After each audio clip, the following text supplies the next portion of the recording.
That's how it is. Hell yeah. So, how old were you when you first went to prison? When I went to prison, like when I hit a rancho, I was 23. Okay. Yeah. And so you lived in Houston your whole life up to there. You went to prison. Then when's your first time coming to Mexico? Getting deported. My first time was before that. I had gotten locked up for an unlawful carrying of a weapon, which in Texas is a misdemeanor. I didn't even do no jail time. Like, But oh, because you weren't a U.S. but citizen, because I was not a U.S. citizen, they took my damn. papers away, my green card, Fuck. and then they didn't even notify me, so I didn't even know that I was walking. I was still coming down to Mexico and crossing that bridge with my green card, not knowing that it was invalid and yeah, it Damn. was invalid anymore. Damn. Yeah, and then one time I went to jail, to county jail for I forgot what the charge is. I was in the passenger side of a stolen vehicle. So it wasn't like they didn't give me for a stolen vehicle. They gave like something else, like something trespassing. I can't remember. Okay. Okay. Yeah, so it was. I didn't do that much time then. But when I was coming out, when it was my time to go out, they had me in the holding cell, and I was like, why y'all got me in the holding cell if I'm going home already, right? And then, but oh well, I'm just waiting, and people kept asking me where you headed to. The people that was in the holding cell was like going to different counties. They had their old shit Less in than a different, year. yeah. And I was like, nah, I'm going home. And they're like, well, you shouldn't be here if you're going home. And then after like two, Fuck three fools that. telling me that, I was like, You man, picked when I up seen the like, guard come to the door asking for people, I was like, say, yo, look, I'm supposed to be going home. I don't know why they got me here. And then dude's like, what's your name? I told him my name. He's like, oh, you're waiting on immigration. I was like, immigration for what? oh fuck. And I was like, That's for what? And they're, yeah, they got to check your paperwork. I was like, nah, but I got my green card because I thought I still had my green card. shit. And they were like, well, then you're going to have no problem. Once you get there, just show them. I was like, all right, man. Fuck. So I get to immigration, yeah, and I'm out of there.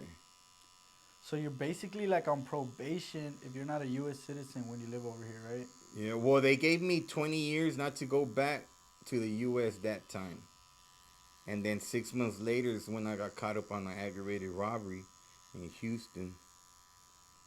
Fuck. What did they say after that? Never again.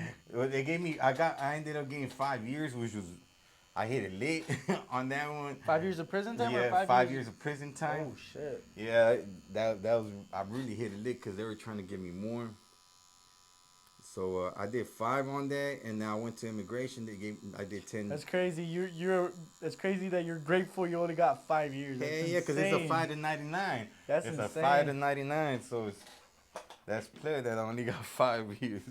Dang, I've never heard somebody be happy. They're like, oh, I only got 5. Like, fuck, bro. That's some shit Yeah, that time they gave me life not to go back in the country, in the U.S. for sure. Yeah, 3 months later, I was locked up again in the U.S. Fuck. Yeah, that And was my. take us through like the deportation process. So like, uh, you found out the immigration was gonna pick you up. They come pick you up from that moment. Where do they take you? Let me see if I could remember. Well, in Houston, the first time I got deported, once I came out of county jail, like I said, they were waiting for me. Immigration was waiting for me, and came out of county, and they took me to a CCA facility in Houston by the Beltway. And when I got there to the CCA, you know, since my original case for what they took my papers for was an unlawful carrying of a weapon, which is a misdemeanor in Texas, we was gonna fight it. You know what I'm saying? My parents spoke to me, and we decided we was gonna fight it and try to get my papers back. And then I started hearing about motherfuckers fighting their case for 2, 3 years and then still Uh, end up getting deported. And I was like, man, so I'm gonna stay my ass here 2, 3 years and then damn. not sure if I'm gonna make it or not. Yeah. And then I thought about it too. I'm like, and even if I do make it, the way my dumb ass is right now, I was 23 years old, you know, young, dumb, full of cum. I was like, man, so I was like, nah, I'm a fuck up. So let them Fuck. just deport me. And yeah, I spoke to Where my did they parents. drop you off? Like, My first deportation was in Laredo, Nuevo Laredo. what? Do they just pick a random city? I used to just be a random city, yeah. Well, I don't know if it still is. And what does Mexico do to you when they find out they're deporting you for a crime you committed over there? Like, okay, you got caught with aggravated robbery and then you get deported. What does Mexico do to you? Like, do they just let you be? Nothing. I mean, I don't have any criminal history. I don't have criminal history. So anything you do over there, they don't like. There's no repercussions on If you this side. paid your time for, like, I've done my time for all my crimes over there. I have 6 felonies in the U.S. So whenever you got deported, you do time and then you get deported. And then you get deported. Oh shit! So that time you had the choice to make fighting your case. You were gonna either fight your case and stay in prison for 2 years Yeah, fighting it, or be free over in here. immigration. No, Oh, fighting it over there in I got you. immigration. I got you. Yeah, and I didn't really want to spend that time in there. Fuck no, bro. And I mean, I knew myself that I was gonna come out and fuck up. You know what I'm saying? I was just being honest with myself and with my parents, because they're the ones that was gonna waste that money, spend that money, waste that money on getting me out, and then for me to just fuck it up, yeah, that's wasting that much. I was like, nah, you know, let's just keep it legit, keep it 100 with myself and my parents. Shit, fuck it, Mexico it is. Yeah, Mexico it is. And I mean, I'm not gonna get into details how I crossed back, but it was 2 days later. I was back in Houston in the studio recording. Hell yeah. Yeah. Getting my music shit on, you know what I'm saying? That's crazy. So you get deported, and 2 days later you're back in H Town. Just Yeah, back on that. that was that first time. Second time I got deported, they sent me to Acuña, across from Del Rio, and they sent me to Acuña, which was better. Cause the first time that I got deported, I didn't know about like what was going on over here, the cartels. I was raised in Houston. I had no Facts. previous life over here. I didn't understand all that. So people were like, in a way, trying to like not scare me, but they were scared themselves. Yeah, they were just And so they're like, honest. man, over there it goes like this, and it goes like, I was like, nah, nigga, I don't give a fuck. They're like, nah, nigga, they'll fucking. You're like, I'm from Houston, nigga. I'm on that shit. And Yeah, it's nah, all different nigga. world. Yeah, they gonna kill you over here. So Yeah. yeah, I was kind of like a little panicked out, like, oh shit, what we gonna do, right? So my first deportation, I remember this. Whenever they're gonna deport you, there's this van, the one they take you in, because we stopped at a few different holding facilities where they hold immigration people, right? And dropped off people, picked up people till we finally got to Laredo, Texas. Yeah, and we went to the bridge. They take you to the bridge, and like halfway down the bridge, they open up a gate. That's where they let you out, and you gotta go. I mean, they literally kicked some people out the country, like literally Holy kicked people out the shit. country, dude.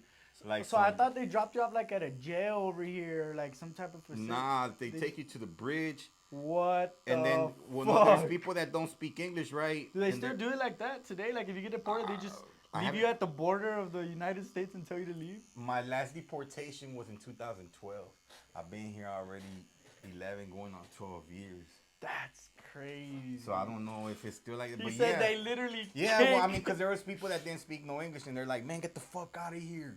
Fucking wet bags and shit like that, right? And Damn. Espera, tengo mi bol. Get the fuck out of here. Damn. Hey, and a lot of times it's even Mexicans acting like that. Yeah, well, Like, it's- half of them were Hispanic. That's fucked up, G. Yeah, it was crazy.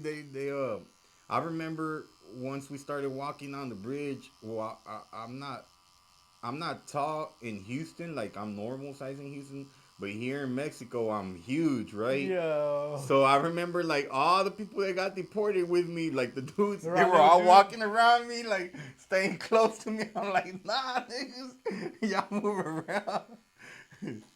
So I remember I went to they told me the safest place to go to is to the bus station. So that's what I did. I hit it to the bus station, found a way to get there. I didn't really have no cash on me. So you got deported, had nowhere to go? Yeah, I had nowhere to go. Holy shit. But like I said, I'm not gonna get into details how I came back, but I was in communication. You know what I'm saying? And I just waited that night. The next night, they picked me up. The next day, they picked me up. We, since we know this crossing better, we came here to. This was in 2004. Homeboy. They I got picked up over there in Nuevo Laredo, and we came down here to Piedras Negras and crossed through the bridge. Boom. I still had my credentials, even though they weren't no good, and I just Back used then, them. back then, technology was like so much more behind that. Like the green cards, like even if though they weren't invalid, if they'd see it, they'd let you pass, right? Because there was nothing to scan. I didn't have any tattoos at the time. I didn't have. I guess I looked like a normal So they would person. just look at it and not Yeah, even. That's yeah, I don't crazy. really want to get into details on That how that is happened because crazy. you know what I'm saying, No, I the got people you that helped me out. for But sure. yeah, I crossed through the bridge, and it was just a whole crazy ordeal, man. A whole crazy ordeal to get all the way back to Houston. Hell yeah. Dang, bro, you got a story. How we doing so far? We good. We halfway there. Hell yeah.